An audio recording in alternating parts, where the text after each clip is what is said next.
In this video, we're going to talk about annuities and perpetuities, and in general, start working in settings that have more than one cash flow. But before we do that, I want to review. I want to talk about the foundational building blocks that we put in place in the last video, because the blocks we're going to put in this video build upon those. Okay, so first, time value of money. You should know what it is. Again, I'm not doing my job if you walk away from this class not knowing what it is. Time value of money says $1 today is worth more than $1 next year or sometime in the future because it can earn interest. So if someone says, hey, which would you prefer, $1 today or $1 a year from now? You say 100% $1 today. Why? Because you can take that dollar today, go put it in the bank, and it will earn interest and be worth more than $1 a year from now. Let's look at an illustrative example. So in this example, it says I invest $3 for one period at 10% interest. Okay. I earn then 30 cents of interest, producing $3.30 in total, right? So formulaically, we start with $3 here and multiply it by 1 plus the interest rate, and that's how we finish at $3.30. Okay, suppose I invested that $3 for 2 periods at 10% per period. Well, at the end of the first period, I would have $3.30, right? That's what we just learned. But remember that $3.30 gets compounded again at the end of the second period. So after 2 periods, right, I'm going to have 1 plus that 10% times $3.30, which is the amount I had after the first period, which is the same as 1 plus the 10% squared, and that's how I finish at $3.63. And on and on. If we invest $3 for 3 periods at 10%, we're going to finish with 1.1 to the third power, which is $3.99. Okay? And so this gives us our relationship for single cash flows between present values and future values. Future value at time n is the present value times 1 plus r to the n. Okay. This often is very intuitive for people.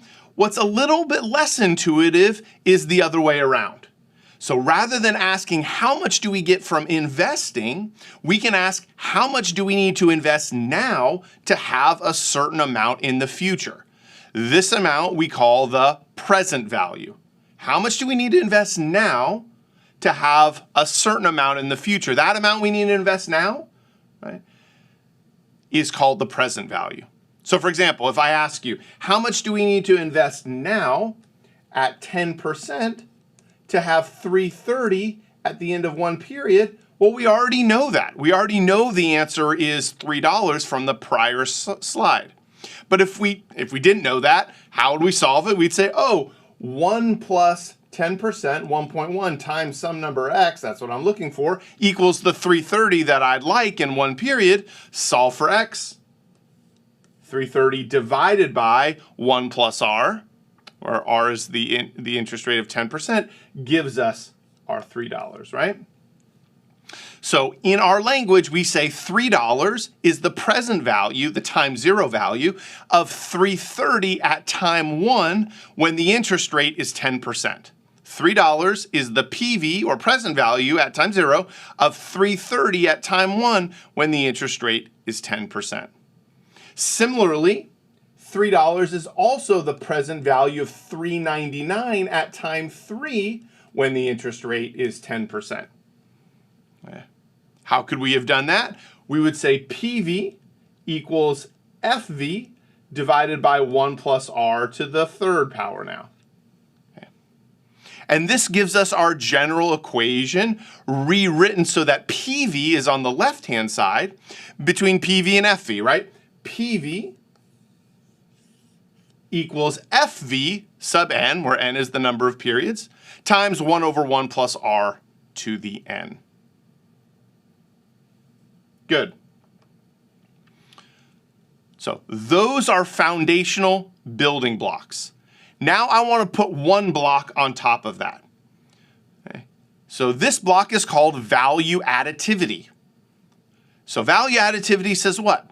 The present value of a stream of future cash flows is simply the sum of the present values of the individual cash flows.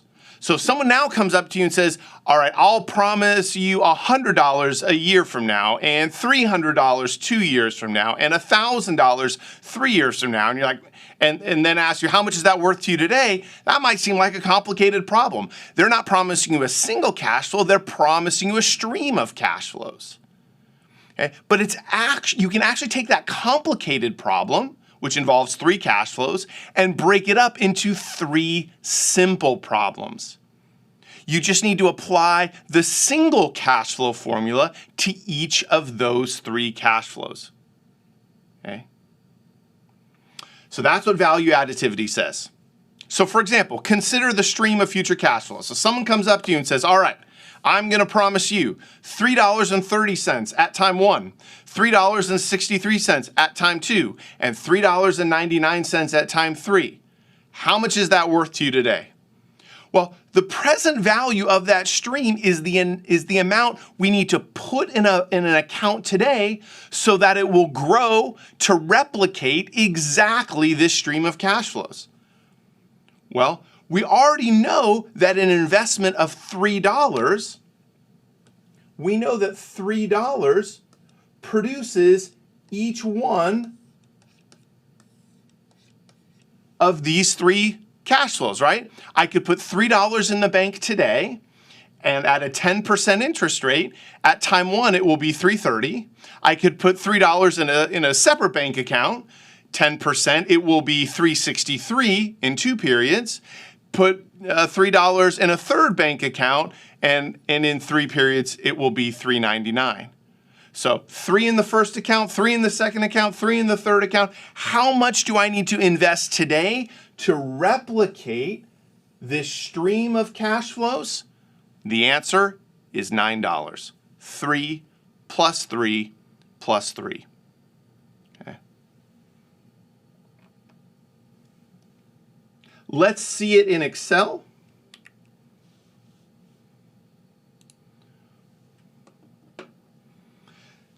So my interest rate is 10% laid out here. Here I have time 1, time 2, time 3. The cash flow at time 1 is $3.30. The cash flow at time 2 is $3.63. And the cash flow at time 3 is $3.99. Okay? What I'm going to do in row 5 here is take the present value separately of each of these 3 cash flows. Okay? I've done the first one for you already, but let me just review it with you. So I'm going to say this amount equals $3.30, right? Divided by 1 plus the interest rate. And what I'm going to do for the interest rate to freeze it so that when I fill across in Excel is I'm going to put the dollar signs next to it. Okay? This freezes that cell so that when I fill across or down, okay, Excel will not move. It will not move from that interest rate of 10% from that cell. Okay? And I want to discount back 1 plus r to the first power. Okay? Now, I'm not going to put the dollar sign next to B3 because as I fill across, I do want Excel to move to the adjacent cells. Okay, hit enter, and I get the present value of $3.30 1 period from now at an interest rate of 10% is $3. Okay, grab this green right corner, okay, fill across, and what Excel has done is taken the present value of $3.63 2 periods from now at 10%, of $3.99 3 periods from now at 10%, right? And put them here all in row 5. $3, $3, $3. Okay? And so the present value of that stream of cash flows, I'm going to use the sum function in Excel. Okay? So equals sum, and then highlight the cells that you would like Excel to sum. That's B5 through D5. Close parentheses, hit enter, and you will get a PV of $9. Good. Back to our slides. So generally, value additivity gives us the following. The present value of a stream of cash flows. That stream goes from time 1 all the way through time n, is the cash flow at time 1 divided by 1 plus r to the first power. That's why you don't see a 1 here, right? Because 1 there is redundant. Plus the cash flow at time 2 divided by 1 plus r to the second power, plus the cash flow at time 3 divided by 1 plus r to the third power, on and on until we get to the cash flow at time n divided by 1 plus r to the nth power. Okay? So this is what value additivity delivers, a formula for a cash flow stream. All right, now I want to talk about some special streams of cash flows. So the first one I want to talk about is called a perpetuity. So definition, a perpetuity is an infinite stream of identical cash flows. An infinite stream of identical cash flows. So for example, if someone came up to you and said, all right, I'll promise you $5 1 year from now, $5 again 2 years from now, $5 again 3 years from now, on and on and on like that forever, they're promising you a perpetuity. And now the valuation for a perpetuity turns out is pretty simple. We can use properties of an infinite geometric sum to get the present value of a perpetuity is just the CF, the cash flow that's being promised, divided by R, the discount rate or interest rate. Okay?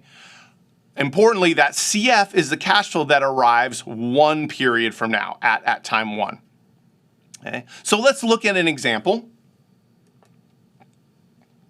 So example says, what is the present value of a promise to receive $100 each year forever, starting 1 year from now, if the interest rate is 10%? So someone is promising you 100 1 year from now, 100 2 years from now, 103, on and on like that forever, if the interest rate is 10%. And then the second part of the problem says, how would your answer change if the first $100 cash flow was today? Was not 1 year from now. The first one arrived today. Okay, so let's jump over to Excel and do it. So I am in the Slide 5 tab. And again, I've written down the components of the problem. The interest rate is 10%. Okay? The cash flow is $100. And we're asked, what is the present value of the perpetuity? Let me remind you what the formula says. The present value of a perpetuity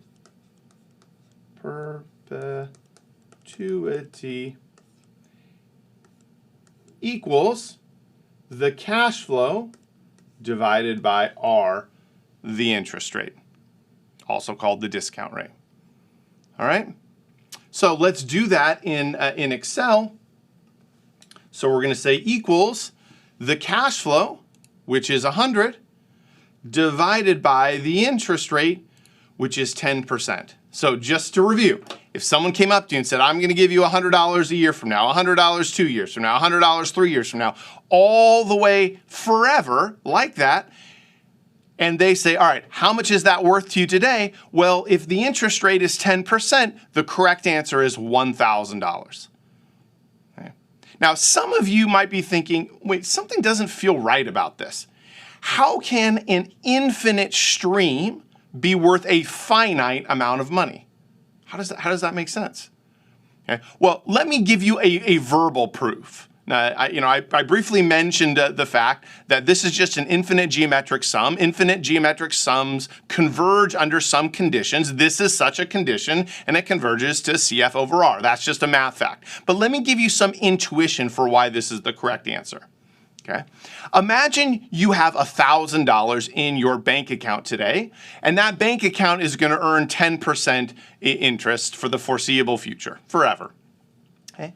So you have $1,000 in the account today. Okay. Well, that means 1 year from now, that account will grow to be what? Well, you have 1,000. Okay. The interest rate is 10%. So a year from now, it's going to be $1,100. Agree? $1,100. Take $100 out of that bank account and pay yourself. Okay? Now the bank account is back down to 1,000 at time 1. You've just paid yourself 100. Okay? Fast forward to year 2, right? The $1,000 grows again to 1,100. Take 100 out and pay yourself at year 2. Count is back down to 1,000. Do you all agree you can do this forever, right? And this is a way you can pay yourself $100 each year forever. And how much did that cost you today? Answer, $1,000. Okay. All right, let's answer the second part of the problem. What if the first cash flow was today? So remember, in this example, the first cash flow of $100 occurred 1 year from now. What if the first cash flow happened at time 0? Okay. Well, let's think about it. Okay. So at time 0 here we're going to get $100. At time 1 we're getting $100. At time 2 we're getting $100. On and on like this forever. Well, we know all of these cash flows are worth CF over R, right? The ones from 1 and on are worth CF over R, okay? So in order to figure out how the answer would change with this time 0 cash flow, all we need to do, according to value additivity, is add this $100 cash flow. Okay?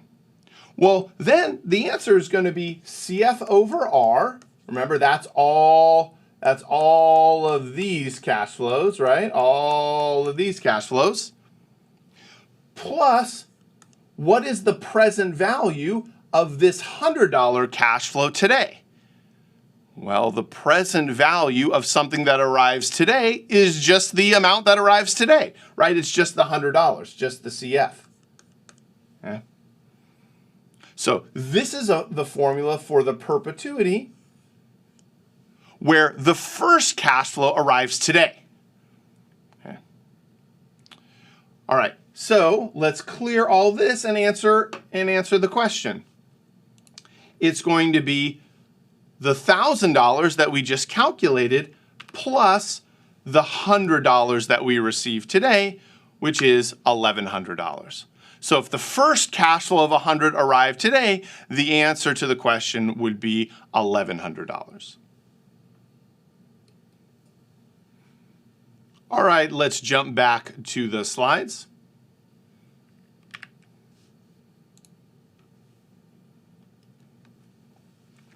All right. So another special cash flow, a growing perpetuity. So definition, a growing perpetuity is an infinite stream of cash flows that grow at a constant rate. So the cash flow stream is the following. CF, 1 period from now, CF times 1 plus G, so grown at a growth rate of G, 2 periods from now, CF times 1 plus G squared, 3 periods from now, so on and so forth. So the cash flow starts at CF at time 1 and then grows at G, the growth rate, each period in the future forever. That's called a growing perpetuity. Okay. Again, by the properties of infinite geometric sums, the present value of a growing perpetuity is just the cash flow, CF, divided by R minus G, the growth rate.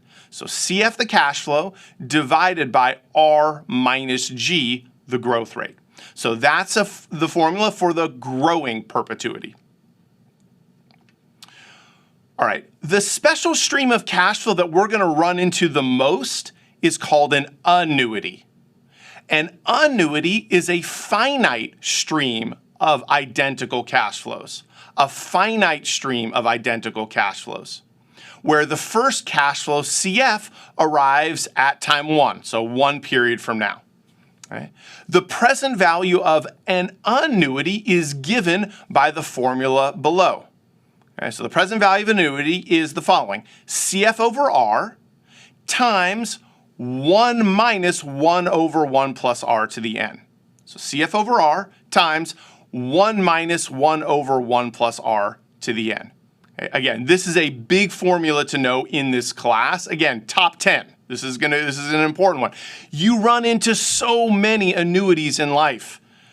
Right? Your monthly car payment, which is identical and happens for a finite period of time, is an annuity. Your monthly rent payment, which is finite and identical for a finite period of time, is an annuity. Your monthly mortgage payment, which again is finite, identical payments, is an annuity. You run into annuities all the time.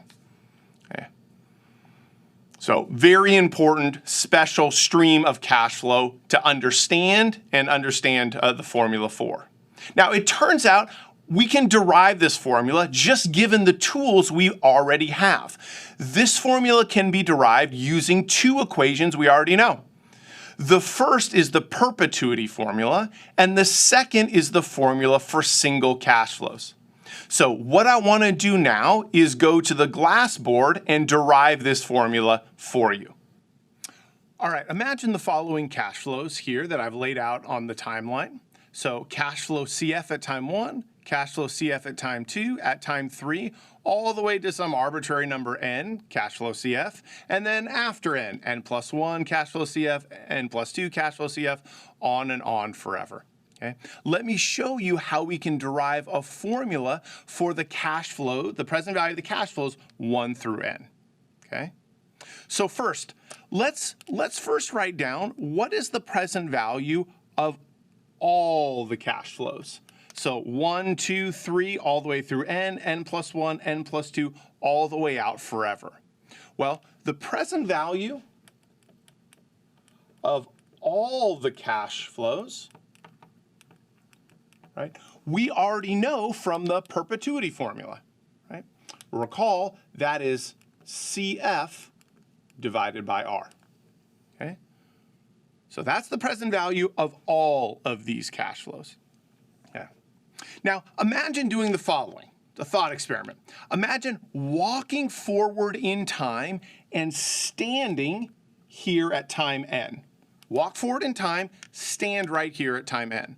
Look forward, okay? Well, when you look forward, what do you see? 1 period from now, right? N plus 1, you're going to get a cash flow. 2 periods from now, n plus 2, you're going to get a cash flow. 3 periods from now, n plus 3, you're going to get a cash flow, on forever. Okay, so then ask yourself, all right, if you're standing at time n, standing here at time n, standing here, looking forward, okay, what is the present value of all the cash flows that you see standing at time n? Well, hopefully, intuitively, this makes sense. Standing at time n, that present value is again just CF over R. Okay.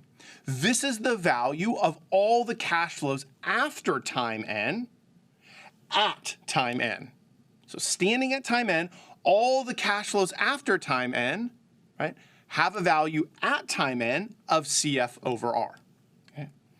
But we want to figure out the value not at time n, but at time 0.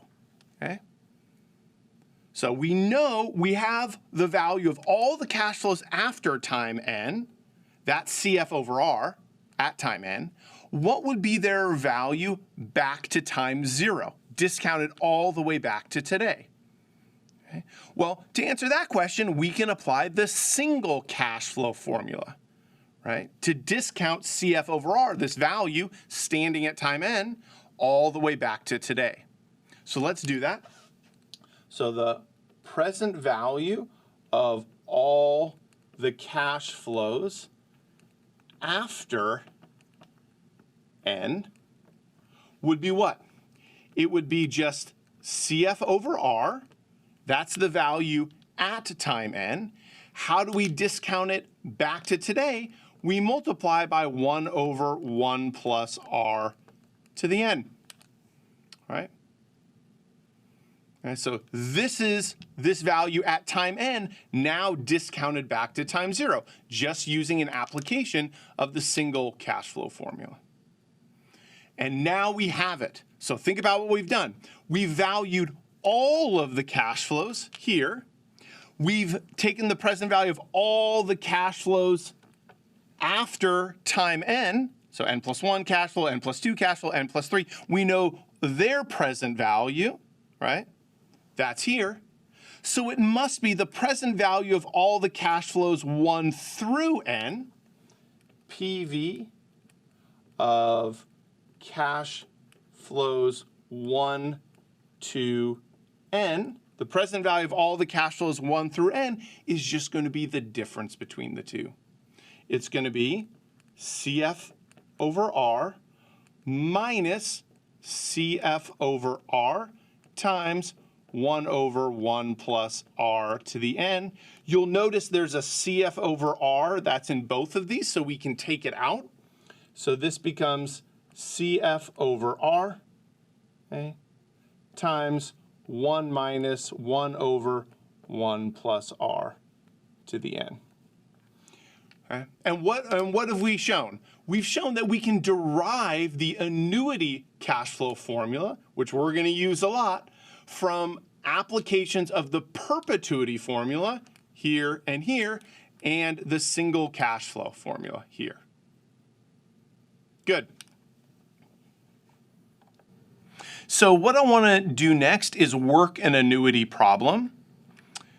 So it says, what is the present value of $100 to be received every year for 10 years, starting in 1 year, discounted at 10%?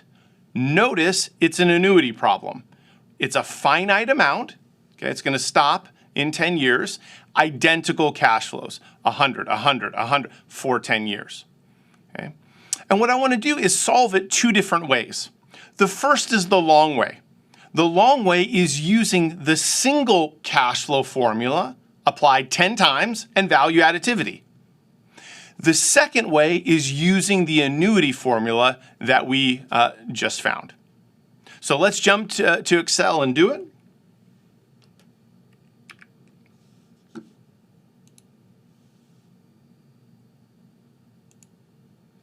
So I'm here in the third tab, which is slide 8. And I have the components to my problem. R, the discount rate or interest rate, is 10%. N is the number of periods, 10. 100 is the cash flow. So let's first do it the long way. So what I've done here is laid out the stream of cash flows. Year 1, year 2, year 3, year 4, all the way through year 10. Okay? The cash flow is 100 in each of them. Okay? And all I'm going to do is apply the single cash flow formula and value additivity to get my answer. So let's do that. Let's calculate for each of these 10 cash flows its individual present value. So here, the cash flow at time 1, what am I going to do? I'm going to take the $100 arriving at time 1, okay, and I'm going to divide it by 1 plus the discount rate. I want to freeze the discount rate, so I'm going to put the dollar signs. I'm going to put the dollar signs interspersed with the discount rate, because when I fill across, I want that discount rate to not move. And how many periods, how many years am I discounting it back? 1. So to the power of 1, right, which is here in row 7. Hit enter. And what did I find out? This $100, which is arriving 1 year from now, is worth $90.91 today. Okay. Take this $90.91, grab the bottom right corner, and fill across. And what did I find out? The $100 2 years from now is worth $82.64 today. The $100 3 years from now is worth $75.13 today. On and on. Let's pick a random one. The $100 9 years from now, that's arriving 9 years from now, is worth $42.41 today. In other words, if I took $42.41, put it in a bank account today, growing at 10%, it would be exactly $100 9 years from now. Okay, so I've done 10 single cash flow calculations using the single cash flow formula. Value additivity says the value of this stream of cash flows is just the sum of all of them together. Close parentheses, and that's 614.46. Okay? So this was the long way, right? We did 10 applications of the single cash flow formula. Let's do it the shorter way using the annuity present value formula that we just derived. So remind yourself what the annuity present value formula is. I'm going to write it down for you. So the present value of an annuity is CF, the cash flow over R, times 1 minus 1 over 1 plus R to the n. And there we go. Okay? All right. So let's do it. Let's follow along. CF over R here. So the cash flow is 100. The R is 10%. Okay. Let's put this all in parentheses. Keep it separate. Okay. So CF over R times, another parentheses, 1 minus 1 over 1 plus R here to the power n. Okay. Close parentheses. And we get exactly the same number, 614.46. Okay? So two paths to the same destination. We can either do 10 applications of the single cash flow formula to get the value of this annuity, or we can use the annuity present value formula directly. All right, let's go back to the slides.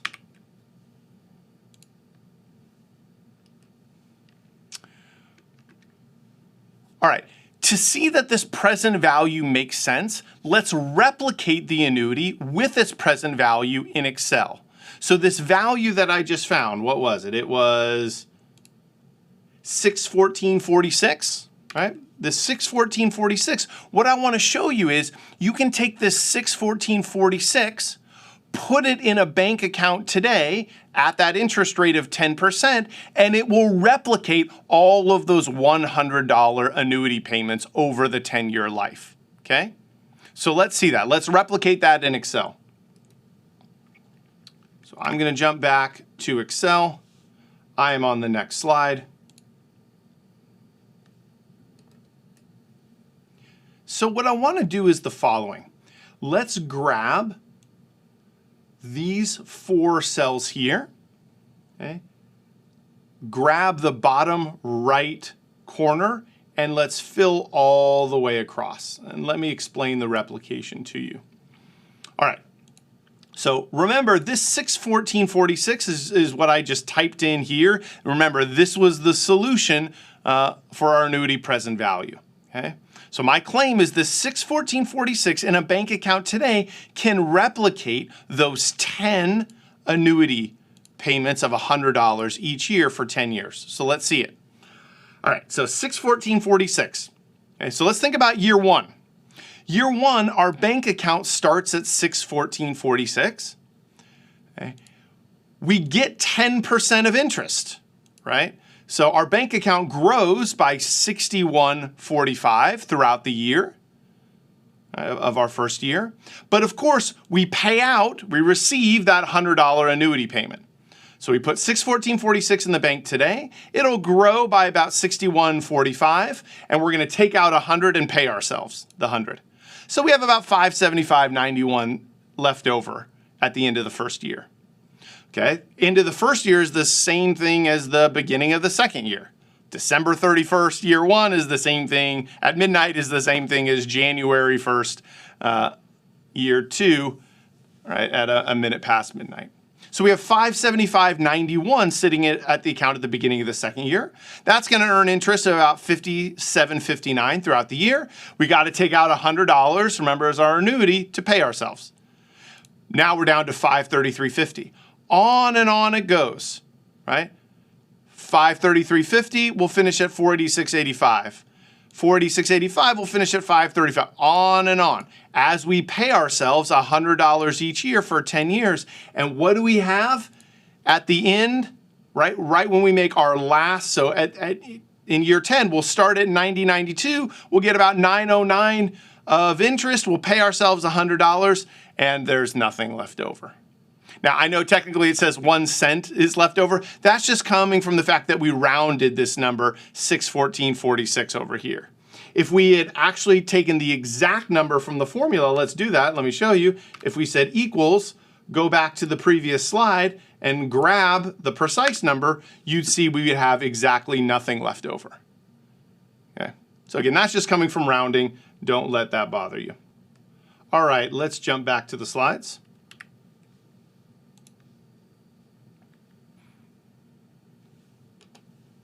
All right, so Excel knows the annuity present value formula very well. Okay? And so it has built-in functions for solving for one of each of the 4 parts of the annuity present value formula. So you give Excel 3 of the parts, it will give you or solve for the final 4th part. Okay? And then finally, we have a function in Excel for future values of an annuity. So rather than calculating the present value of an annuity, we can calculate the future value of an annuity. That's the FV function in Excel. Okay, so just to summarize, to solve for the left-hand side of the annuity present value formula, that's the PV function. To solve for the cash flow part of the annuity present value formula, that's the payment or PMT function. To solve for the N in the annuity present value formula, that's the NPER, short for number of periods, NPER function. And to solve for the R, the interest rate or discount rate in the annuity present value formula, that's the rate function. All right. So in the annuity functions, Excel also has a couple of options. One is for what's called an annuity due. You can tell Excel then rather than the first cash flow arriving 1 period from now, the first cash flow actually arrives today. That's called an annuity due. More on this in a few more slides. Then you can also tell Excel to include a lump sum cash flow at the very end of the annuity. So you can tell it, all right, I want an annuity of 100, 100, 100, and then immediately after that last 100, 1,000 at the end. Okay, that would be a lump sum amount at the very end. You can also feed that into Excel. I'll show you where that is later. Excel obeys what's called a sign convention when providing solutions with the annuity formula. This is very important to understand. We're going to see it a lot because we're going to use Excel and the annuity formula a lot. So you'll see the sign convention. S-I-G-N, by the way, not S-I-N-E. The sign convention. So if you provide positive values for the cash flows, Excel will give you a negative present value of the annuity. It's like saying, in order to receive all this money in the future, you need to pay out money today. That's the sign convention, okay? So again, learning by doing is key here. So let's do an example using Excel to solve for each part of the annuity formula. So here's the example. What is the present value of $5,000 per year starting in 1 year for 7 years? We're going to assume the interest rate or discount rate is 11.75%. So use this answer that we're going to get. Using this answer, use the Excel functions PMT, NPER, and rate to solve for each component of the annuity formula. Okay, we're going to show that Excel is internally consistent. And then finally, use the FV function to find the future value of the annuity. So this is like, imagine you deposited $5,000 each year in an account for 7 years, and that account was growing at 11.75%. What would be the balance in that account at the end of those 7 years? That's the future value of an annuity. And we're going to use the FV function to do that. So let's jump over to Excel. I'm in the next tab, slide 12 tab. Okay. And we have the key inputs. Our R is 11.75%. Okay. Our N is 7. Our cash flow is 5,000. Let's move this over so we can see the full 11.75. So I'm going to use these decimal over buttons to show this is 11.75. It's not 12%, it's 11.75. The N is 7 and the cash flow is 5,000. Okay.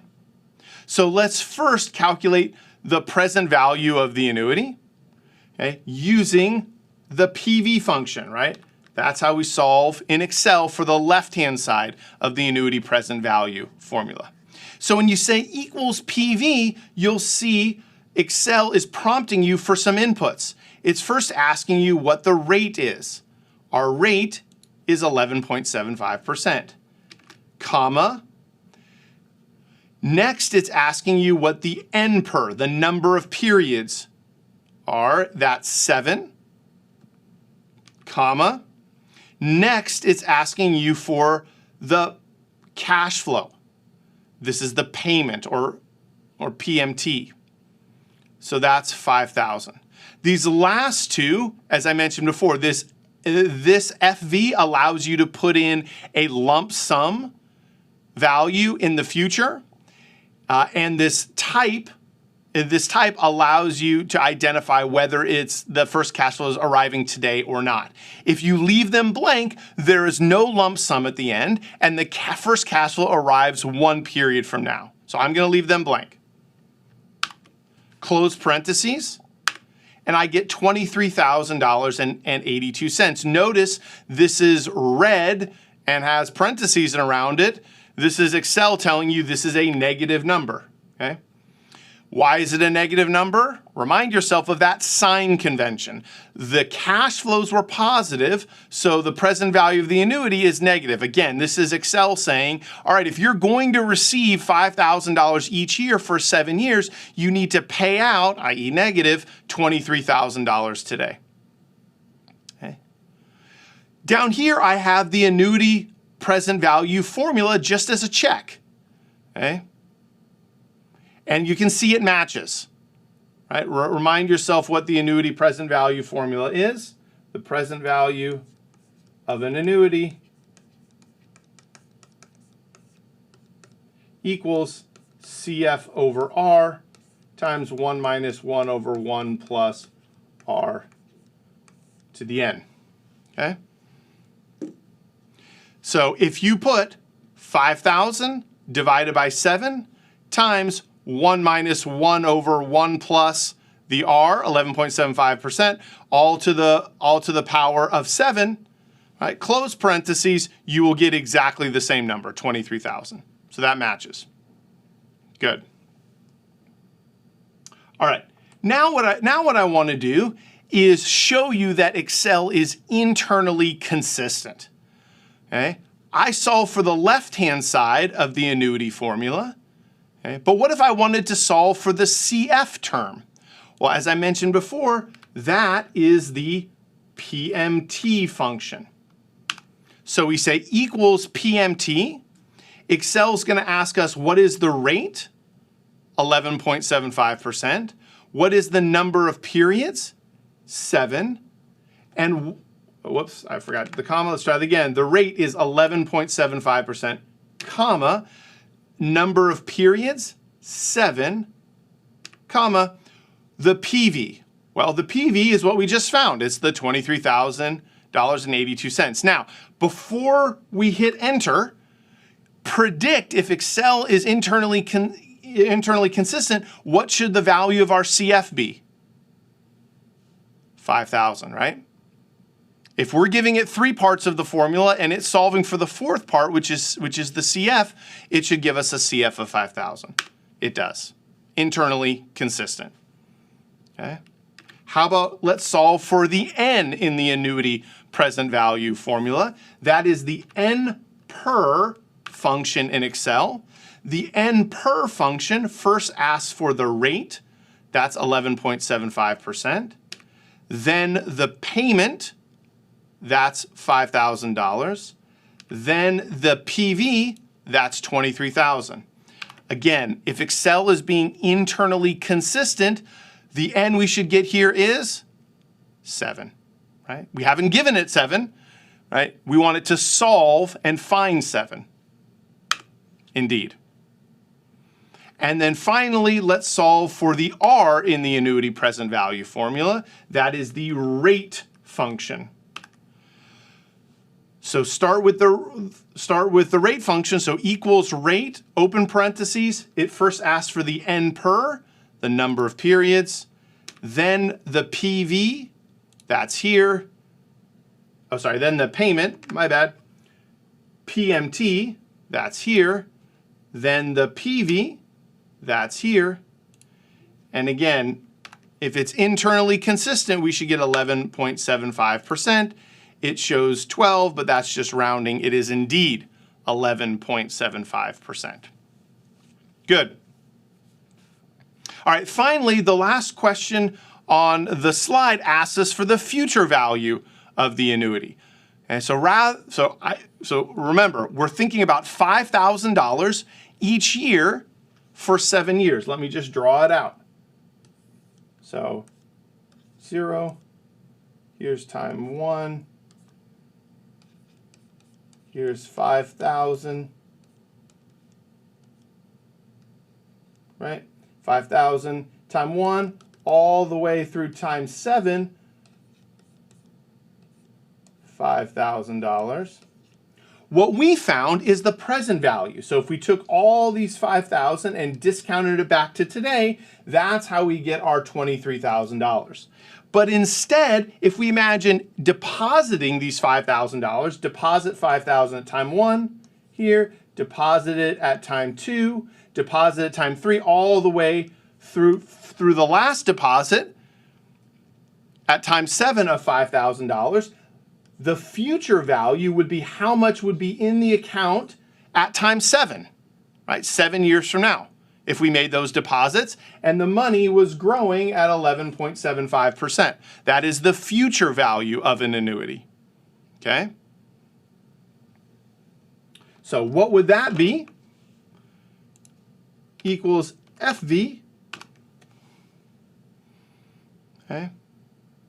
Now, understanding what you know about time value of money, we have 7 payments of $5,000 each. When we calculate a present value, we know the number is going to be less than 7 times 5,000. And it is, right? It's 23,000, okay, by time value of money.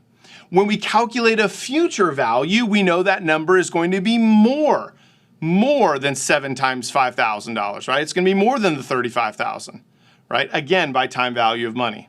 So we can do a sort of an intuitive check that the number we get here is right. If we calculated this FV and it turned out to be $28,000, we did something wrong.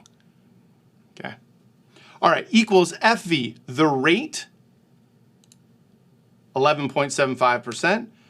N per, the number of periods, 7. The payment, 5,000. Close parentheses, we get $50,058.30. So again, just to summarize, if we deposited $5,000 in an account each year for 7 years, the balance at the end of 7 years would be $50,058.30. All right, let's go back to our slides.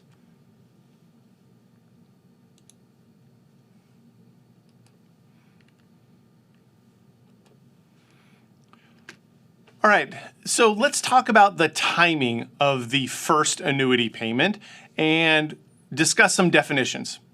So an ordinary annuity is where the first payment occurs 1 period from now. 1 period from now.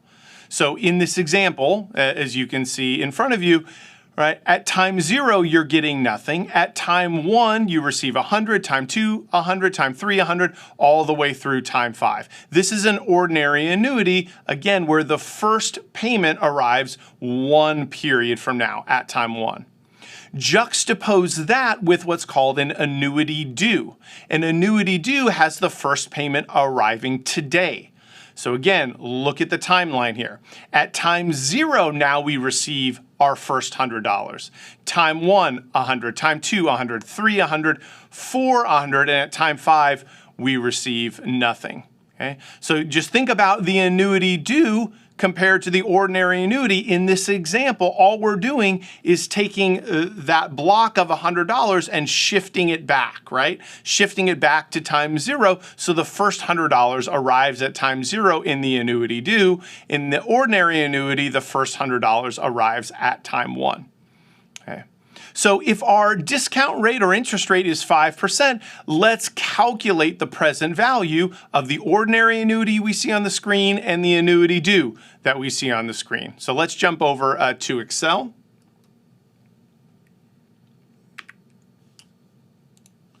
So I am in the next slide, slide 13. And all the facts are here. The interest rate is 5%. Here is the ordinary annuity case. So at time 0, nothing. At time 1, 100. Time 2, 100. On and on until I get time 5. I'm also receiving 100. Okay. So let's calculate the value of the ordinary annuity a couple of ways. So the first is using the single cash flow formula and value additivity. So let's do that. So at time 0, we receive a cash flow of 0. Okay, 0 discounted back to today is going to be 0. But let's just write out the proper formula for it. I have it here.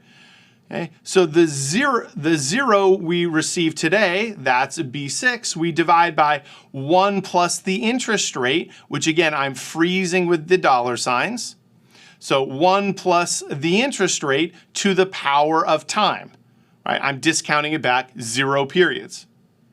Okay, so that's where my 0 comes from. Grab this bottom right green square, fill across, and you know what it's doing. Hopefully you're getting used to this. We've done this now a couple of times. When we fill across like this, right, we're holding the interest rate.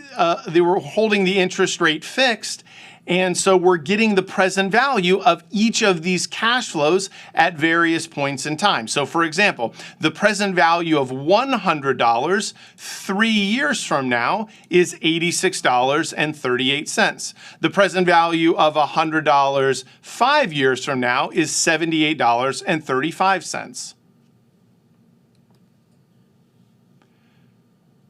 Sum these all together,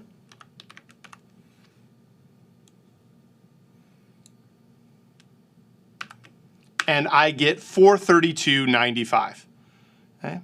So that's present value of an ordinary annuity, $100 each period for 5 periods where the discount rate is 5%. Alternatively, we can use the Excel formula we now know. So we say equals PV, and think about what the inputs would be. Well, the first one is the rate. That's our 5%. The number of periods. How many periods do we have? 5. The payment or cash flow each period is 100. You can just grab any of these hundreds. Close parentheses, and you get the same $432.95. Okay. All right, how about the annuity due case? The annuity due case is down below. Again, all we're doing is taking this stream of 5 $100 payments and shifting them, right? So that the first payment now arrives at time 0. Okay. Well, I can use, again, my single cash flow formula applied multiple times and then value additivity. That's going to be the first way I solve this problem. Okay, so this $100, which arrives now at time 0, I discount it back to today, and it's $100. Right, that makes sense. Money that arrives today, that is its present value. Okay. Grab the bottom right corner, fill across, right, and I'm getting the present value of each of the payments in the future. So here are my $500 payments. At time 5, I get 0, right? Okay. What's my total present value? It's just the sum, sum of my PVs, close parentheses, I get $454.60. Notice something. Notice that with an annuity due, all else equal, the annuity due will have a higher present value than the ordinary annuity. $454.60 is higher than $432.95. Ask yourself why that is. Hopefully you answer yourself time value of money, right? With the annuity due, we're getting the money sooner. It's more valuable getting the money sooner. Good?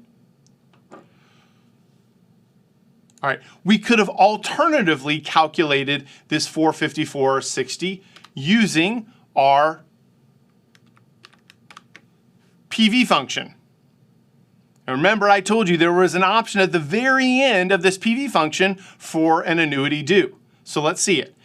So let's put in the information asked for, the rate, which is 5%. Okay.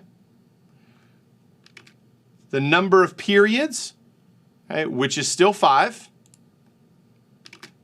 Or you can think about it as the number of payments. Right? There are 5 $100 payments. The payment size, again, just grab any of the hundreds. Okay? And then here we go. Do you see we have 2 more options? We have something called FV, right? Which is, again, think of a big lump sum payment at the end. There's no big lump sum payment at the end, so I'm just going to put a 0 here. Okay? But then we have another option, which is type. This type option right here. So if you give it a 0 here, that says periods arrive at payments arrive at the end of the period. So the first payment arrives 1 period from now. Okay, not today. If you give it a 1, payments arrive today at the beginning of the period. This is an annuity due, so we want to put a 1 here. Close parentheses, and we get exactly the same number, $454.60. Okay. All right, let's jump back to our slides.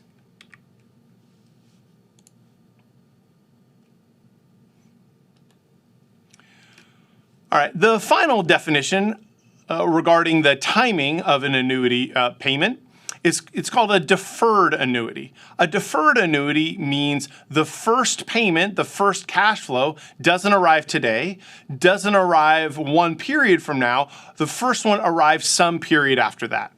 Okay? So let's look at this example. Imagine at time 0, we receive nothing. At time 1, we receive nothing. But then starting at time 2, we receive $100, then $100 at time 3, $100 at time 4, $100 at time 5. This would be a deferred annuity. Okay? A finite stream of identical cash flows, but the first cash flow does not arrive at time 1. It arrives at some period after time 1. Okay? So let's jump back to Excel and solve this problem. If the interest rate is 5%, what is the present value of this deferred annuity?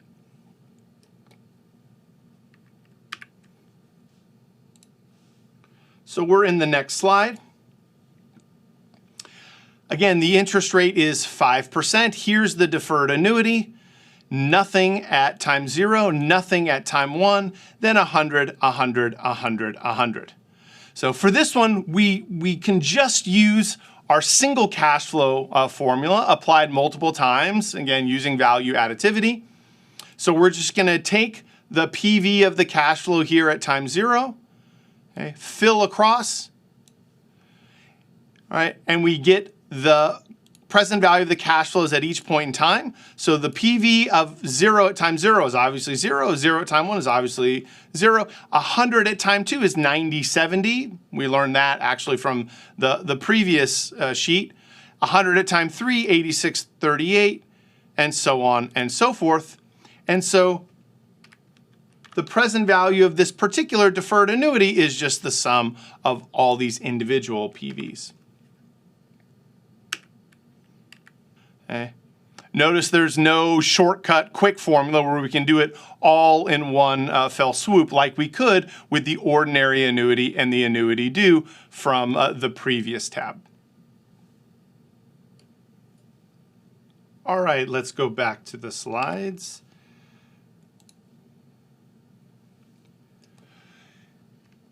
And finally, just to review what the future value of an annuity is. So imagine we have the following cash flows of an ordinary annuity. So at time 0, 0, right? That's how an ordinary annuity goes.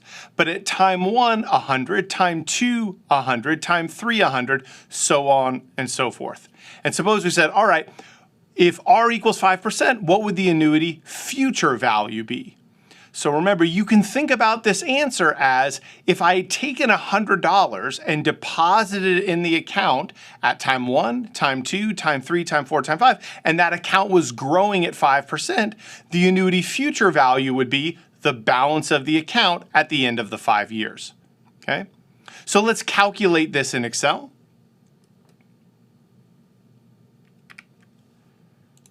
So I'm on the next slide tab. So the interest rate is 5%. Okay? We're interested in the annuity future value in 5 years. Okay? Here is the layout of the cash flows as I mentioned before. Okay, but now instead of calculating the PV of a cash flow of each of these cash flows, I'm going to calculate the FV. Okay, how am I going to calculate the FV? Well, something that arrives at time 0, let's say, I'm going to grow for 1, 2, 3, 4, 5 periods, right? Imagine I took that amount in the bank account. Sorry, I took that amount, put it in the bank account. It would grow for 5 years, right? The $100 I receive at time 1 will grow for 1, 2, 3, 4 years to get to time 5. The 100 I receive at time 2 will grow for 1, 2, 3 years, and so on.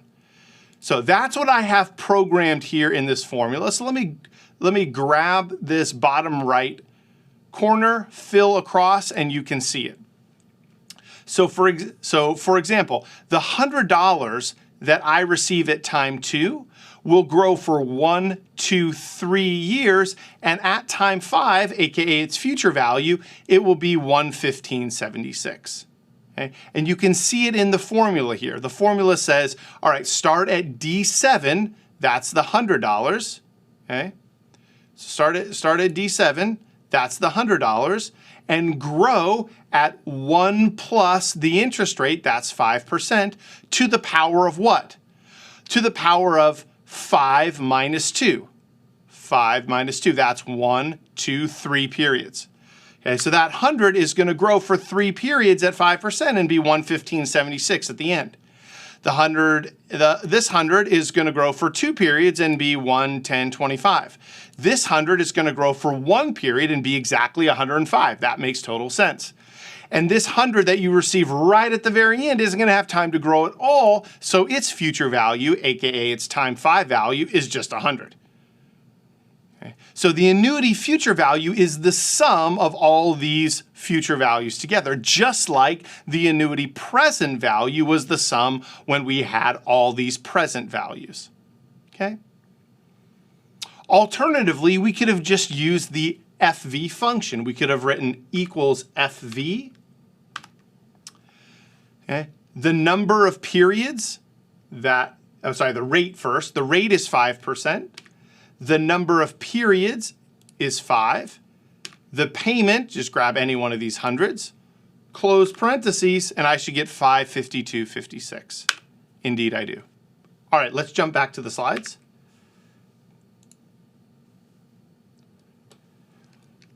All right, I want to talk about an important issue next. So an issue arises when the compounding interval is not annual. So far, all the problems we've dealt with thus far have had annual compounding. The amount dumped in the bank account just happens once per year. But let's look at the following problem. Suppose you borrow $100 at an annual stated percentage rate, that's called an APR, with semi-annual compounding. That is 5% interest is dumped into the account twice per year, every 6 months. Okay? Let's take a look at the problem. What's going to happen? Well, notice effectively what we're going to get if we're an investor at this rate, 10% with semi-annual compounding, is more than 10% per year. The effective annual rate, also called the EAR, is higher than 10%. Think about it.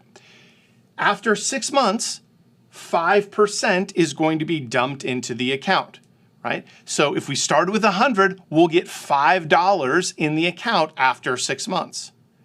Then 6 months after that, that 105 is going to grow by 5% again.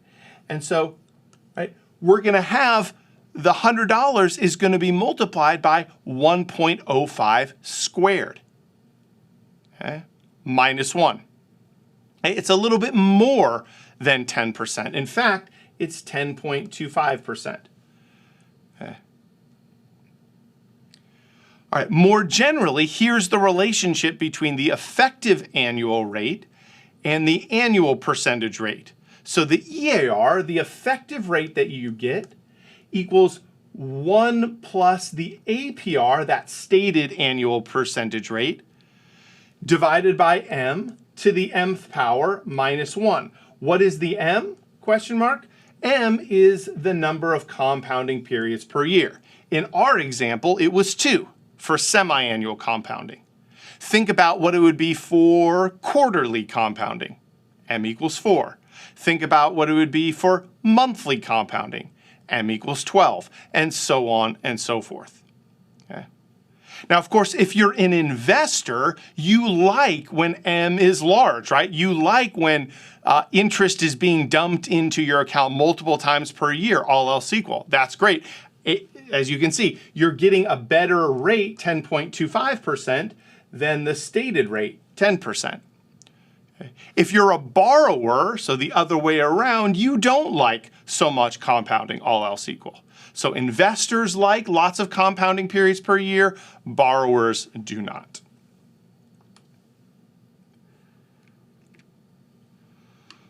All right, like I said, what if the loan was compounded monthly or even daily, right? M equals 365. Okay. What would we do? How would our formulas change? Well, actually, they wouldn't change. The important thing to remember is converting the R and the N in the formulas that we've discussed. So for example, the R is going to be that APR divided by the number of compounding periods per year. And the N is going to be the number of years times the number of compounding periods per year. So just to give you an example, just to set terms. Suppose the APR is 12%, okay, but it's compounded monthly. So that means 12 times per year. Well, that would give me an R of 12% divided by 12, which would be 1%. So this is just another way of saying the actual rate we're getting is 1% every month. Okay. Suppose we invested for 5 years. What would the N be in our formula? Well, it would be the number of years, that's 5, times 12. That's 60 in this example. Why? Because we're getting 1% per month for 60 months, right? That's the number of periods, 5 times 12 in this example. Okay? So what's important to do is when you have compounding, which is at a rate more than once per year, is to convert your R and the N for the formulas that we've already discussed. The single cash flow formula, the annuity formula, and so on. Okay. So just to reiterate, we can still use the same formula, like our single cash flow formula. But R is now the rate of interest per compounding period. In our example, 1% monthly. And N is the number of periods. In our example, 60 months. Okay? The key is to make sure that R and N reflect the same time interval. If it's months, months. If it's quarters, quarters. If it's semi-annual periods, semi-annual periods, and so on. Again, just to remind you, so far all of our examples have had a compounding interval of just once per year. So this is an important issue that I want to highlight for you that we're going to do some practice problems on. All right, let's start with an example of $100 invested at 6% compounded semi-annually. Okay? Well, relating to that conversion we just discussed on the previous slide, what is the R going to be? Well, 6% compounded semi-annually, hopefully you figure out, okay, that's 3% every 6 months. Right? The R, the APR divided by 2, that's the 6% divided by 2, that's 3%. Okay? And then our N, if this is 1 year, our N is going to be 2. If this is 10 years, the N is going to be 20, and so on and so forth. Because in that last example, there are 20 6-month periods in 10 years. But then we're just going to apply the same old single cash flow formula here. Once we've converted our R and N, we're ready to go. Okay, so just so you can see the difference between compounding annually and compounding semi-annually, I'm going to put them side by side and see how much would be in our bank account after 1 year, 2 years, 3 years, 100 years under each compounding situation. All right, so here on the right, of course, if we were compounding things annually, our $100, 6% compounded annually, would be $106 a year from now. Of course, you know that's not going to be the case with compounded semi-annually. Compounded semi-annually means you're going to get a return of 3% every 6 months. So half a year later, you're going to have 103, and then 1 year later, you're going to have a little bit more than $6, 106.09. At year 3, think about how much you'll have. Well, if things are compounded annually, you're going to have $100 times 1.06 to the third power. That's 119.10. Okay.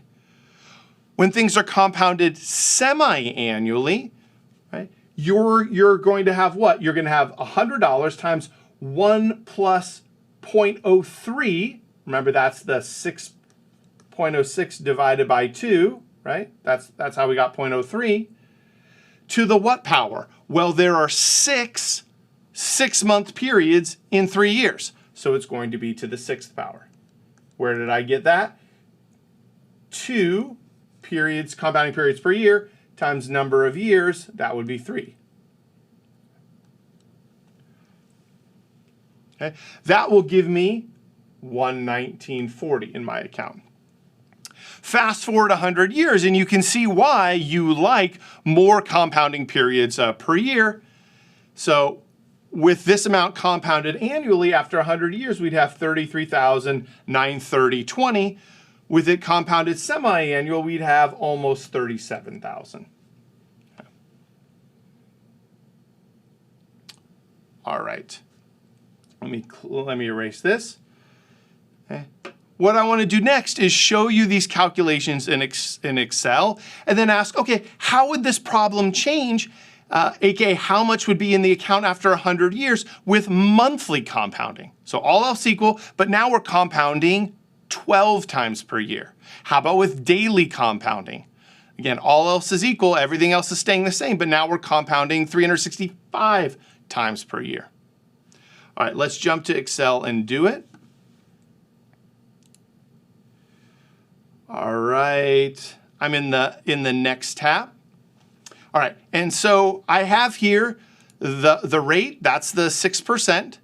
I have the compounding times per year, right? 1, 2, 12 for monthly, 365 for daily. The number of years, 100 in each case. The PV is the amount I start off with. Remember, that's $100. And this FV, this is going to be my future value in 100 years. So what am I going to do? Okay. Well, you can take a look at the formula, or you can just see, remember, I'm converting my R's and N's depending on the compounding frequency per year. Okay. So I'm going to start with my $100, and I'm going to multiply it by 1 plus the APR, the stated rate, 6%, divided by M, the number of compounding periods per year, all to the power of what? The compounding periods per year times the number of years. So that's what's in the formula here. Okay. And when I grab the square in the bottom right corner and fill across, it's going to give me my future value in 100 years under various compounding assumptions. Okay. Twice per year, 12 times per year, 365 times per year. And you can see if you're an investor, right, the more times your investment compounds per year, all else equal, aka the rate is staying the same, the number of years is staying the same, and the amount you start with is staying the same, all else equal, you will have a higher future value. Okay. Now, notice while it's higher, you can see it's sort of leveling off. It's not going to be the case that if the compounding times per year were 1,000 or 10,000 or 100,000, let's put in some crazy number like 100,000 times per year. It's not as if this number is going to blow up and start to become millions or something like that. It's converging to something. Okay. Let me put it back.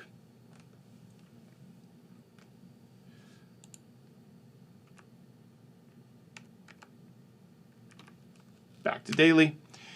All right, and what it's converging to is the subject of the next slide.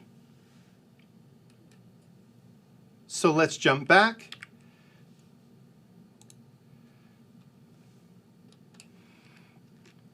So what is it converging to? As you can see right in front of you on the slide, it's converging to the following.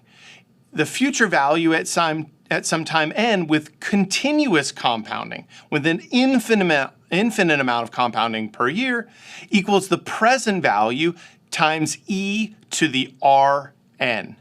We know what R is. We know what N is. What is E? E is the mathematical expression that you've probably seen before. It's the number 2.718, so on and so forth. Okay?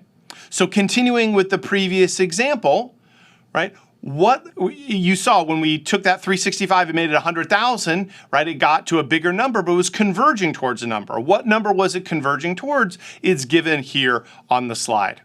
Okay? It would be 100 times e to the what? 0.06 times 100, and that gives the $40,342.88 you see right in front of you. Let's do it in Excel.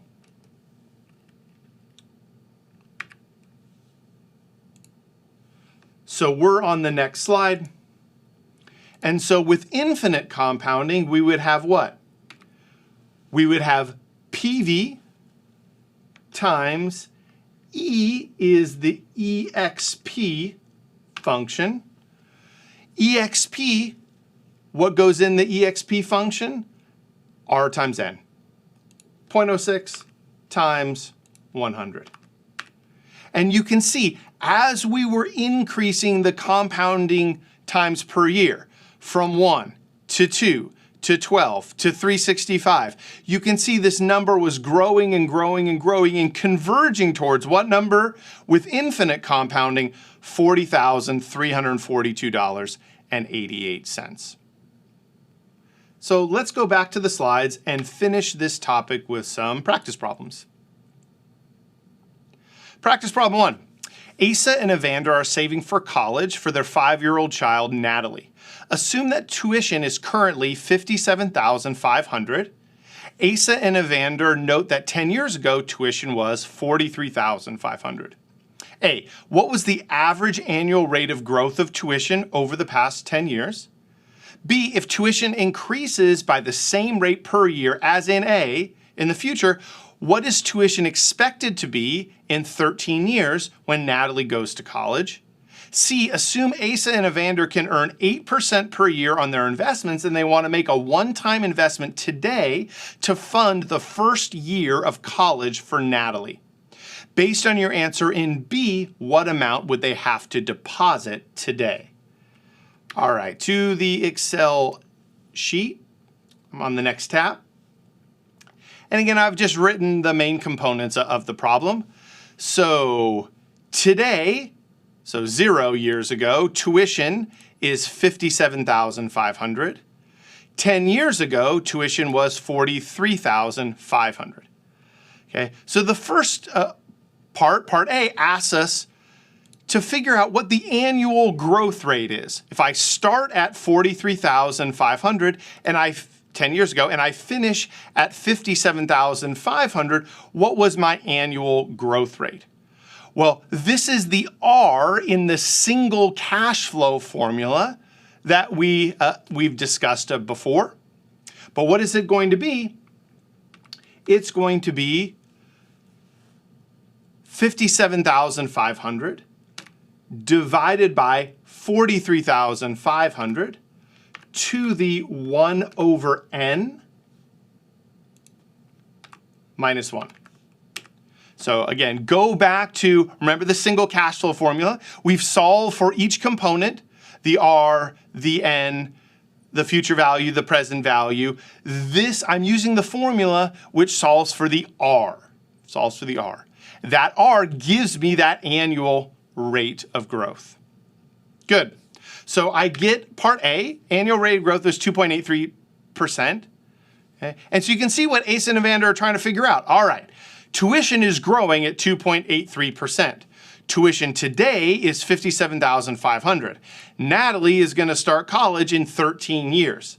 What will expected tuition be then? So hopefully you're working this out in your brain. You're thinking, okay, then what I want to do is I want to start with tuition today and I want to continue to grow it for 13 more periods at this 2.83%. That's exactly what I'm going to do.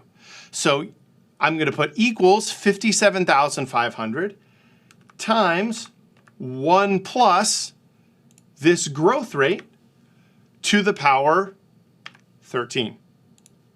So if this 57,500, that's tuition today, keeps on growing at 2.83% each year in the future, 13 years from now, it's going to be $82,641.85 today. Okay? So the problem says, all right, Asa and Evander want $82,641.85 for Natalie's first year of college 13 years from now. How much do they need to deposit in the bank today so that it will grow to be that amount in 13 years? And let's assume the bank or the fund that they invest in can earn 8% per year. Well, notice this is an application of our single cash flow formula. We have a future value of $82,641.85. We have a discount rate of 8%, and we want an amount needed today. That's going to be a present value. Okay, so I'm going to just apply the single cash flow formula. Hopefully you're getting used to it by now. And I'm going to write equals 82,641.85 divided by 1 plus the discount rate to the power what? Well, this 82,641.85, that's an amount you need in 13 years. So how much do Asa and Evander have to dump into an account today? If it's growing at 8% so that it will be 82,641.85, answer $30,387.24. Good. Next problem. You have just agreed to purchase a $400,000 house with $80,000 down. meaning you have to borrow $320,000. Looking at Rocket Mortgage, you see a 3.6% APR compounded monthly for a 30-year loan. Okay, Part A says, if you take out a 30-year mortgage, which is 360 months, with your first payment due in 1 month, what will your payments be? That's Part A. Part B, suppose that immediately after making your second payment, you want to pay off the rest of your loan. How much do you need to pay off the rest of your loan? Okay. And then Part C says, suppose that instead of paying off the loan, as in Part B, you make your regularly scheduled payments for 10 years. How much in interest will you have paid after 10 years worth of payments? Okay, so this is a good but difficult loan problem. So you might have to rewatch the video a few times to fully absorb this problem, but if you do, if you fully absorb this problem, you're doing well in this topic. This is a challenging problem. All right, let's jump over to Excel. And I am on the next slide here. So you can see I have all the components to the problem here. So let's go through them. The amount that I'm borrowing is $320,000. The APR is 3.6% compounded monthly, so that means 12 times per year. And the loan is for 30 years. Okay, so the first thing the problem asks us to do is to figure out what your monthly mortgage payment is. Okay? So figuring out the monthly mortgage payment, if I think about the annuity formula, that's solving for the cash flow term in the annuity formula. So remind yourself that is the PMT function in Excel. It's the PMT function. Okay?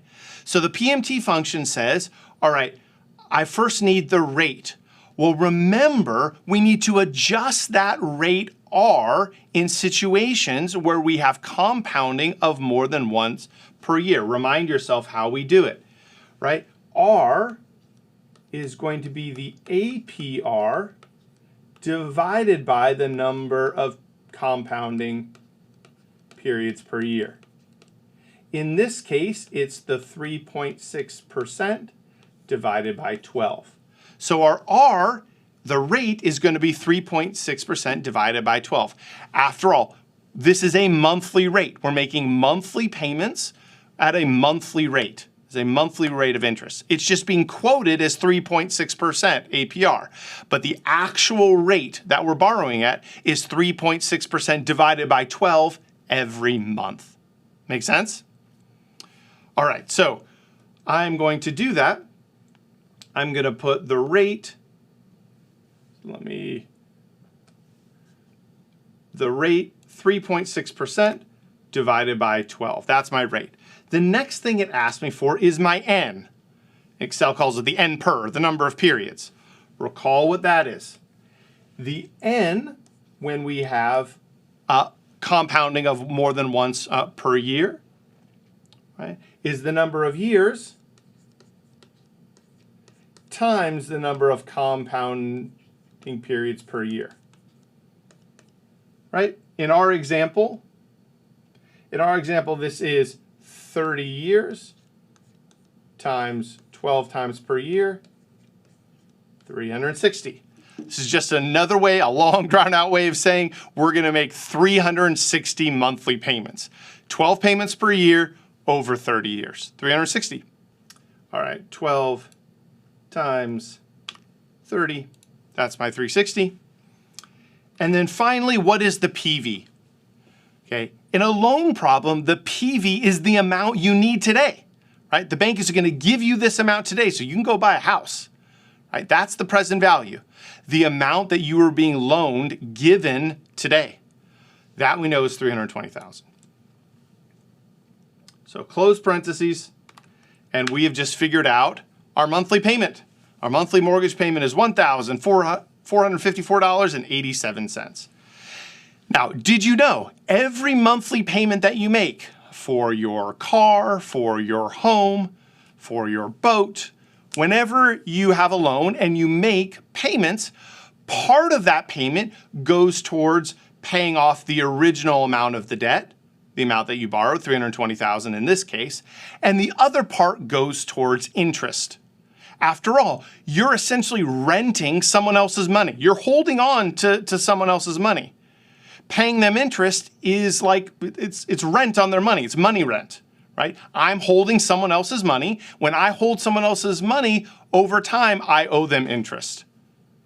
Just like if you rent anything. If you rent an apartment, you have to pay for it. If you rent a speedboat, you have to pay for it. You're renting someone else's money.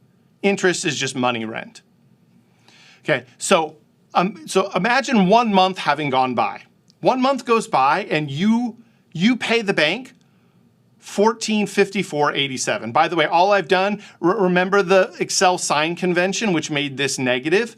I just put a 0 minus in front of it to flip it to positive. Just makes life easier to see it positive here. Okay? But it's the same number, $1454.87. So 1 month goes by and you make a payment of $1454.87. Let's figure out how much of that is interest. Okay? Well, let's think about what happened. You borrowed $320,000 of someone else's money. How long did you hold their money for at this point in time? How long did you rent it for? 1 month. Okay? How much interest do you owe after 1 month? Well, we know that's the 3.6% divided by 12. That's our monthly rate of interest. Okay? So we owe interest after 1 month of $960. Well, we paid more than that. This isn't an interest-only loan. We paid more than that. We paid $1454.87. So then it must be the case that the difference between these two is how much went towards the principal, the original amount we owe of the loan. So this $1454.87 of our first payment can be decomposed into $960 of interest and $494.87 of principal. All right, well, if we've paid off $494.87 of the loan, how much do we owe after 1 month? Well, we started at the very beginning owing $320,000. We just paid off $494.87 of it.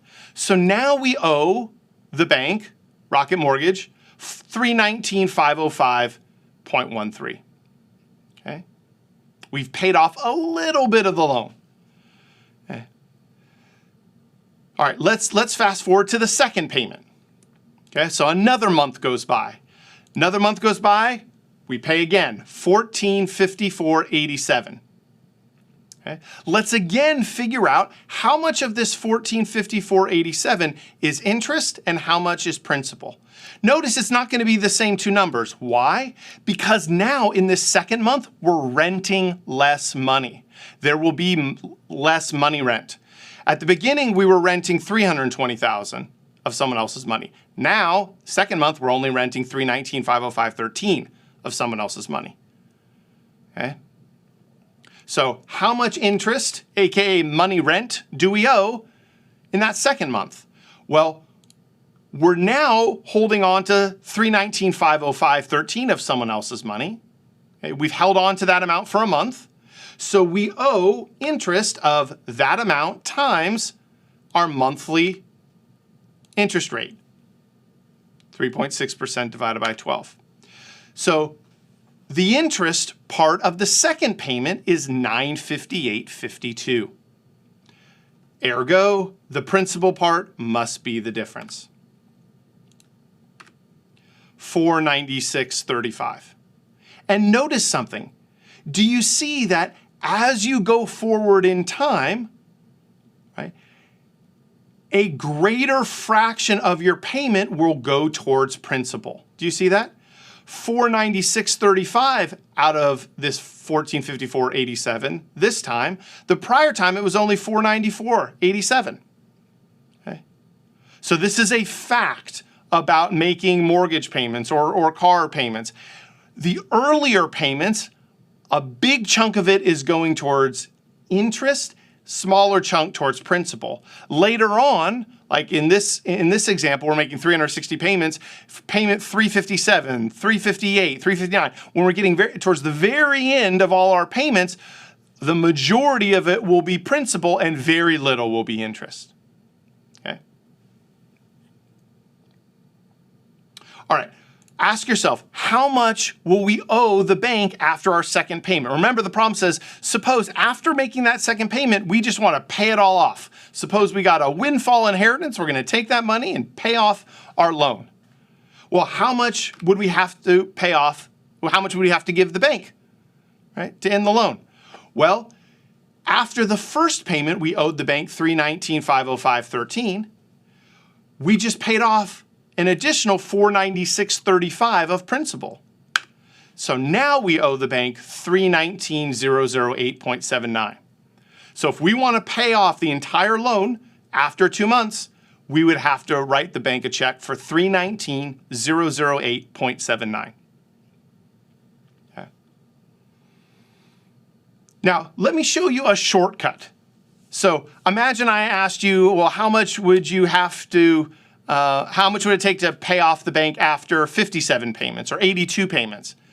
Are you going to have to do, 57 of these individual journal entries to figure out how much you owe after 57 payments? And the answer is no. There's a shortcut that you should be familiar with. And here's the shortcut. You can find the amount owed at any point by taking the present value of the remaining payments at the contractual APR. So the amount that you owe the bank at any point in time is just the annuity present value of all the remaining payments.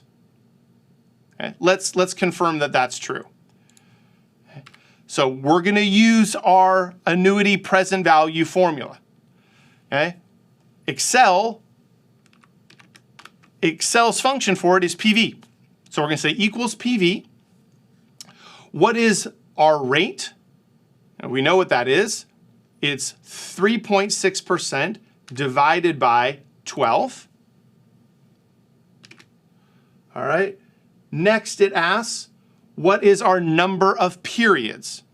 Well, this number of periods is number of remaining periods. Well, if there are 360 periods in total and 2 have gone by, then there are 358 left.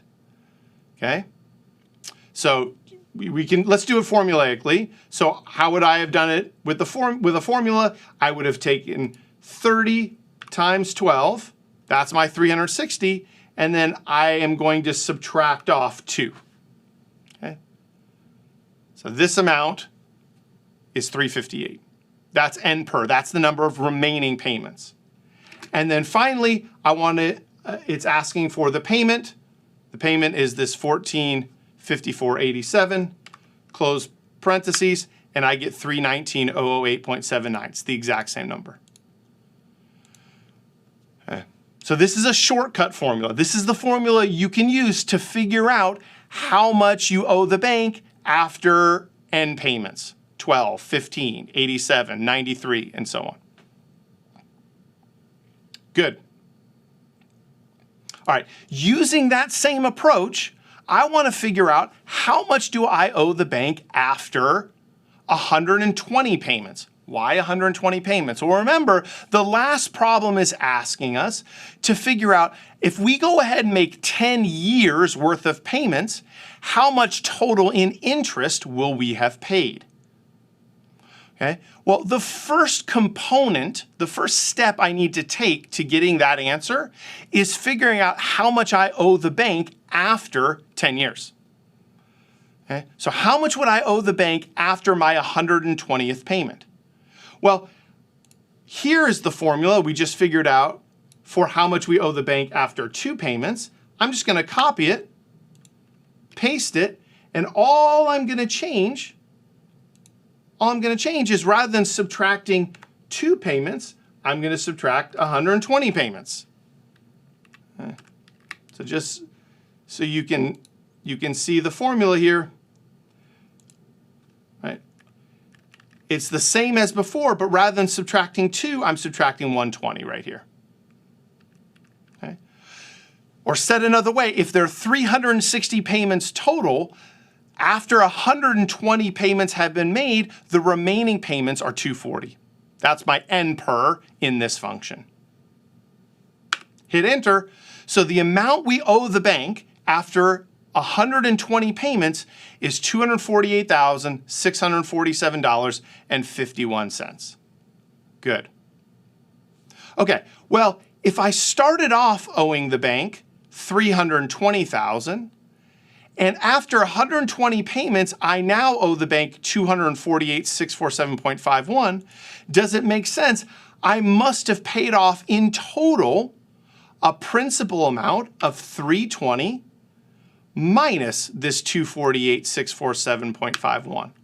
So after 120 payments, I have paid the bank. I've paid the bank off. How much of my principal have I paid off? $71,352.49. Okay, that's the principal paid off over those 10 years. Well, now I'm good.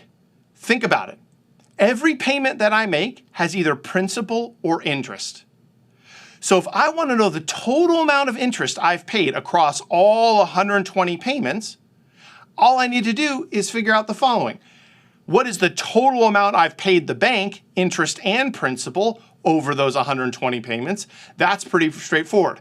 That is the amount of every payment, $1,454.87, times 120 payments. That's easy. And that's the total amount I've paid the bank after 10 years. If I subtract off the total amount of principal I've paid the bank after 10 years, then this must be the total amount of interest I've paid the bank over the 10 years. $103,231.33. Back to the slides. All right, next problem. The Powerball lottery offers you the following choice. Take half of the total cash prize immediately, or all of it in 25 annual installments. For example, one year when the total prize was $250 million, your choice was $125 million immediately, or $10 million per year for 25 years. Assume you receive the first check immediately. So that should trigger a part in your brain that says, that's an annuity due, right? Where the first payment arrives today. Okay, part A says, if you can earn 8% on your investments, which choice would you make? Part B says, how would your answer change if you could only earn 6% on your investments? To the slides. Let's do it. So choice 1 is to have $125 million paid to you today. Choice 2 is to receive $10 million each year for 25 years with the first payment arriving immediately, aka today. All right, and part A says the amount that you can invest at is 8%. So this is going to be our discount rate. All right, so let's think about our two choices. Well, what's the present value of choice 1? Choice 1 is getting $125 million immediately. Hopefully, some of you are just shaking your head. What's the present value of $125 million immediately? Easy answer, $125 million, right? I don't need to discount it at all. It's coming right now. Okay. So the present value of choice 1 is easy. It's just the $125 million you're going to get today. What's the present value of choice 2? Well, this is $10 million each year for 25 years. That should also trigger a part in your brain that says, that's an annuity. So we're going to use the annuity formula. What are we going to solve for in the annuity formula? The PV part, the left-hand side. It's an annuity present value. So Excel does this with the PV formula. So we say equals PV. First, it asks us for the rate, 8%. The number of periods, 25. The payment we receive each period, 10 million. But remember, we need to tell Excel, okay, the first payment is arriving today. Remember how we do it. There are those two optional parts of this formula. The first one, that FV part, we're going to leave at 0. But the next one, remember, to communicate an annuity due, we write a 1. Close parentheses. And this is 115, 287, 582.84. So if we had a choice between 125 million today or 10 million each year for the next 25 years with the first cash flow arriving today, we would choose the first one. It has a higher present value. Again, don't let the sign convention bother you. Okay? 115 million and change is less than 125 million. Done. All right, well, Part B says, how would your answer change if you could only invest at 6%? So we're going to see this answer, choice 1 or 2, is sensitive to what your rate of return on investments is. Okay, so what is the present value of choice 1 in this new environment of 6%? Nothing has changed, right? $125 million today is always worth $125 million, no matter if the interest rate is 3%, 5%, 22%. Getting money today is worth that amount in present value terms. All right, but what's going to be the present value of choice 2? Well, again, it's going to be our same PV function. Now the rate is 6%, not 8%. The rest of the problem remains the same. 25 years, 10 million is the payment, 0, 1 tells Excel it's an annuity due. 135 and change. So now, if our investment rate is 6%, so we're discounting the cash flows at 6%, think about it, a lower discount rate for those cash flows in the future will give them a higher present value. And indeed it did, to the point where you want to flip over to choice 2. So now choice 2 is better than choice 1. 135 million and change is better than 125 million. Back to the slides and last problem. You receive a special offer to borrow from your credit card company of 10.25% compounded monthly. Your bank offers you a personal credit line at 10.30% compounded quarterly. Which offer is better? Okay, let's jump to Excel and figure it out. All right, so just to review, offer 1, the APR is 10.25% compounded monthly. Offer 2, the APR is 10.30% compounded quarterly. Okay? So in order to figure out which one is better, we want to calculate the EAR for both. That brings the two rates in common terms. Remember, the EAR is the effective annual rate. So by converting to EARs, what we're doing is we're converting to an equivalent rate compounded once per year. And once we have both of these rates converted to EARs, which are equivalent rates compounded once per year, then we can see which one is lower. Remember, I want the lower rate because I'm borrowing. If I was investing, I would want the higher rate. All right, so let's remind ourselves of the formula for EAR. So EAR equals 1 plus APR divided by M to the nth power minus 1, where M is the number of compounding times per year. Okay? All right, so with that in mind, let's calculate the EAR for both. So first for offer 1. Okay? For offer 1, its EAR is going to be 1 plus the APR divided by how many times is it compounding per year because it's monthly? 12 to the 12th power minus 1, just following the formula. That's 10.75%. Again, let me give you some intuition. If someone came to you and said, which would you prefer? An APR of 10.25% compounded monthly, or an APR of 10.75% compounded annually, which one would you prefer? You'd say, they're the same thing. I'm indifferent. Okay? So we've just converted a rate which is compounded 12 times per year to its effective equivalent rate compounded once per year, 10.75%. All right, how about for offer 2? Same approach. 1 plus 10.30% divided by 4 to the 4th power minus 1. We get 10.70%. So which one would you prefer? Offer 2 is better because it is lower than offer 1. Offer 2 is better because it's lower than offer 1. Remember, I am borrowing. So offer 2 allows me to borrow at a lower effective rate. And that's it. So just to sum up, what have we done in this topic?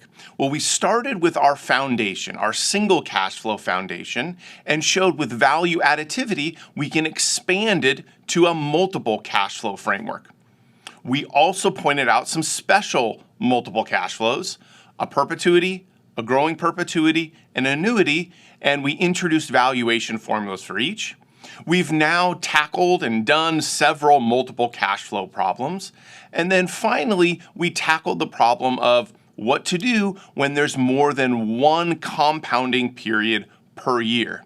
We showed that we can take the formulas that we've developed in this course thus far and change the R's and the N's in those formulas to reflect the number of compounding periods per year and apply the same old formulas.